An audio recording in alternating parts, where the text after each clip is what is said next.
नमस्कार, आपण पाहत आहात ठामक मराठी न्यूज. मी पूजा. पाहुयात आजच्या महाराष्ट्रातील फास्ट टॉप 10 ठळक बातम्या.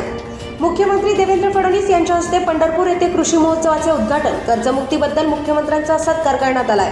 तसेच शेतकऱ्यांना कर्जमुक्तीची प्रमाणपत्रे त्यांच्या हस्ते वितरित करण्यात आली. सेफ फूड सेफ महाराष्ट्र मोहिमेअंतर्गत एस फाईन बेकरीवर अन्न सुरक्षा विभागाची धडक कारवाई. गंभीर अनियमितता आढळल्याने बेकरीचा परवाना तात्काळ निलंबित. दिल्लीतील विद्यार्थी आंदोलनाला पाठिंबा देण्यासाठी शिवसेना ठाकरे गटकडून तापी नदीला साकडं.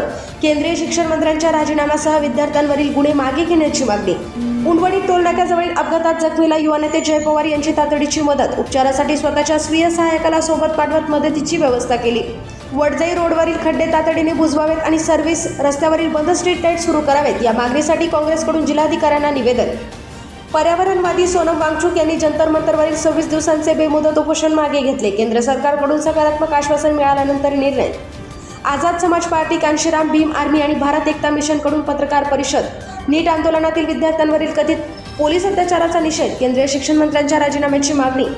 वडजाई रोडलगतच्या राष्ट्रीय महामार्ग क्रमांक 3 वरील बोगद्यात आणि परिसरातील रस्त्यांवर मोठे खड्डे पडल्याने अपघातांचा धोका वाढलाय.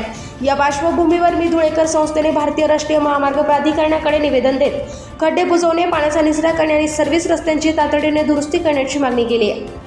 सामाजिक कार्यकर्ते धर्मराज बाकुल यांच्या वतीने सलग 5व्या वर्षी पंढरपूरमध्ये 2 टन केळीच्या महाप्रसादाचे वाटप. माजी आमदार कुणाल पाटील यांच्या हस्ते महाप्रसाद वाहनाचे पूजन. जलसंपदा मंत्री राधाकृष्ण विखे पाटील यांची दिल्ली आंदोलनावर प्रतिक्रिया. सोनम वांगचुक यांनी आंदोलन स्थगित केले असून सरकारने मागण्यांवर कार्यवाही सुरू केल्याचे सांगत आंदोलनाची गरज नसल्याचे मत व्यक्त केले. अशाच महाराष्ट्रातील ताज्या बातम्यांसाठी पाहत राहा ठामक मराठी न्यूज. आमच्या चॅनलला लाईक करा, शेअर करा आणि सबस्क्राईब करायला विसरू नका. धन्यवाद.